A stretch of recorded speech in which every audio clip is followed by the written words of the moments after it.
Ranil to take a firm decision. Kandy development talk ends in army hospital. Mahinda says no decision by SLPP to make Dhamika the candidate. Ranil is rambutan. Sajith and AKD are durian. Telephone party lists down their cabinet positions.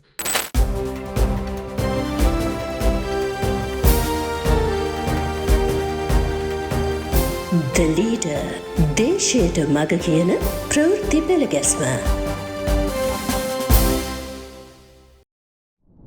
Ranil to take a firm decision.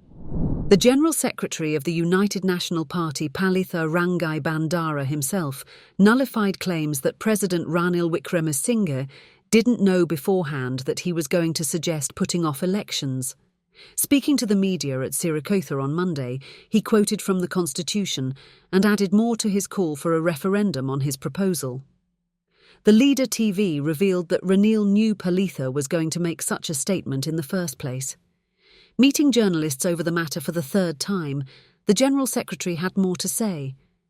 Without a doubt, that too must have been done at Ranil's bidding. After the UNP's Working Committee meeting on Sunday, he told a party lawyer to provide Palitha with the required background legal information.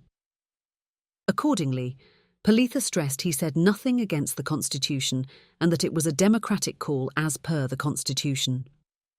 It clearly is yet another of the President's political trickeries. He wanted to complete economic reforms by end May. But the third phase of debt restructuring is still ongoing, with State Financial Authority saying more time is needed to conclude the process to get the country out of bankruptcy. Even his close associates say Ranil will not run for president if he fails to see that happen.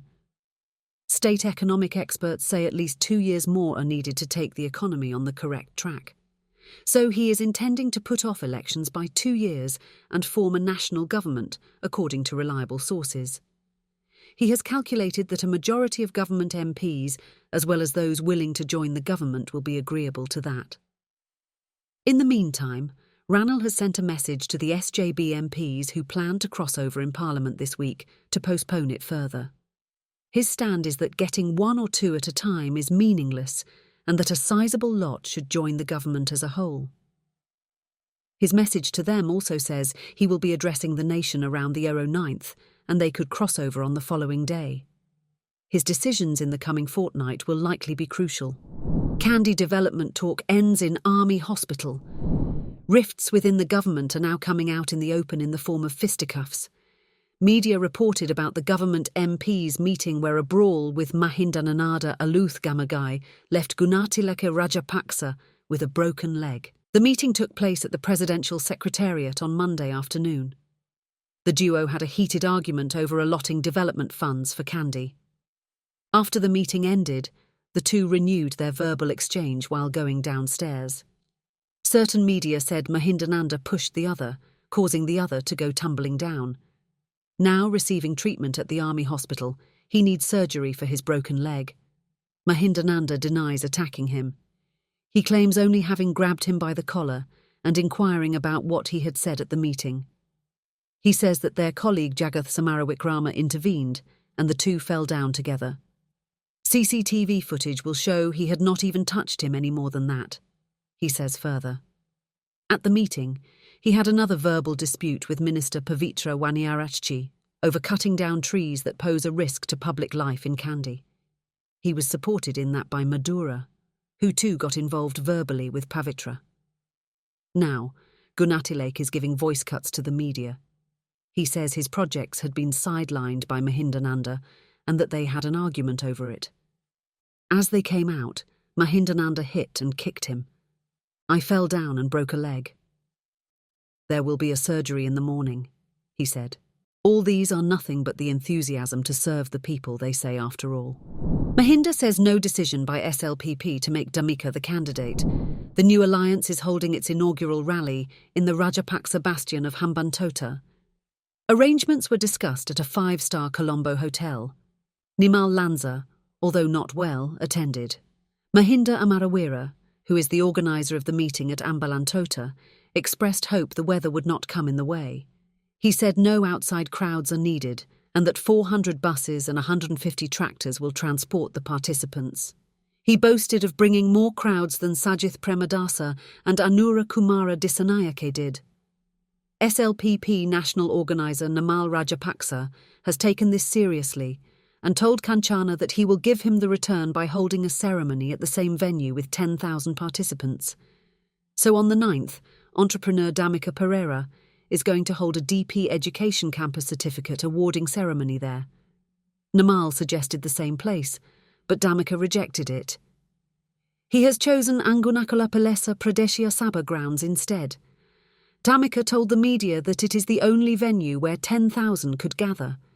Damika said that he got a message from Amarawira and that he assured him to carry on with their different meetings without trouble. Damika is working hard, but now he is receiving some blowback from certain monks. A felicitation took place for Venerable Panwila Ananda Thera at the BMICH on May 18th. Lasantha Alagiawana organised it, and around 1,000 monks were in attendance, including almost all chief prelates. With President Wickremesinghe overseas, Mahinda was the chief guest. After the ceremony, some monks came to Mahinda and criticised him for trying to make a president out of a casino owner. Mahinda tried to evade the barrage, saying no such decision has been taken. So, has Damika been spending billions in vain? Has he been two-timed by the Rajapaksas? An answer is due very soon. Ranil is rambutan. Sajith and AKD are durian. PM hopeful Prasanna Ranatunga met former SLPP members of Gampaha Pradeshya Sabha on Wednesday to discuss political developments. Lecturing them for nearly 2 hours, he repeated his mantra that Ranil is the only option. He even distributed a pamphlet detailing what Ranil has done so far. When the floor opened for discussion, Upul de Alwis spoke in agreement with Prasanna and said he wants the party to declare that it will support Ranil.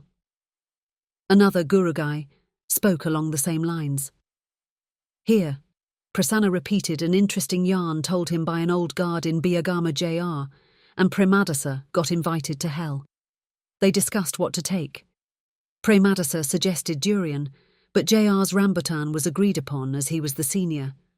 Once in hell, the god of death inquired what they brought. When told it was rambutan, he ordered his men to put them on the duo's derriere and pound on them. JR inquired from Premadasa as to what would have happened had they bought durian. So, the same thing will happen if Sajith or AKD wins. With Ranil, we can at least get away with rambutan, said Prasanna to wide laughter. Telephone party lists down their cabinet positions. The party with the telephone symbol behaves as if it has already won. For starters, they have drafted their cabinet members. The list that got leaked says the party's second in command will be the second citizen. The economic expert duo from Colombo get finance and economy. Another vociferous MP from Colombo will get urban development, and health goes to senior lawmaker from Kalutara. A MP from Kandy gets land or highways, with one from Kagala vying for the same. Another from Kandy will take charge of media, as sports and youth affairs goes to Ratnapura. The subjects being their favourites, they are going to demand them specifically. They discussed what will happen if the boss fails to oblige them. This brings to mind an ex-MP now with the SJB who shared post after post about conspiracies during the good governance regime. But it took 52 days to defeat the conspiracy. He shared around 10 posts asking that it be celebrated peacefully. With not even elections called yet, the only advice that could be given them is that protect your cabinet positions. That's it for today.